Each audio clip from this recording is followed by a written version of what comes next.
Thank you. First, let me thank the organizers of this, I think, very important and very timely conference. I'm honored to be on a panel like this. And I know you all realize you're seeing not only the bipartisanship that was mentioned, but you're seeing leadership from our Congress, administrations past and present, from our military, and from our intelligence agencies and law enforcement. So you have an entire spectrum here that feels the same way. I think what you're going to hear up here is a continuous set of comments, much like you've heard already. The need to remove the MEK from this list of terrorists, the need to support the opposition groups and understand who they are. I want to begin a little bit by maybe giving a military perspective, because obviously that's my role and my experience in all this. I was the commander of U.S. Central Command, and before that the deputy commander back in the mid to late 90s to the year 2000, as was mentioned.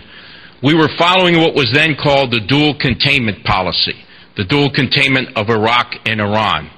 What was confusing, I think, for me is I clearly understood the containment of Iraq and the measures we had to take. I didn't quite understand Iran, because although we had a stated policy, there weren't any clear containment measures we were involved in. 14 years ago, 1997, I think we began to believe something that has never come to pass, but we've clung to it since then. We began to believe with the election of President Khatami that maybe things would change. I remember President Clinton trying to get a grasp and understand if there was real change and a real opportunity.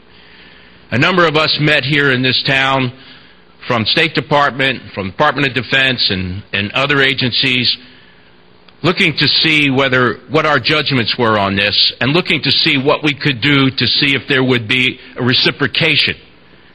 If you remember back in those days, we took small steps. We lifted the restrictions on carpets and pistachio nuts. We sent wrestlers and other kinds of social interactions. And unfortunately, there was no reciprocation.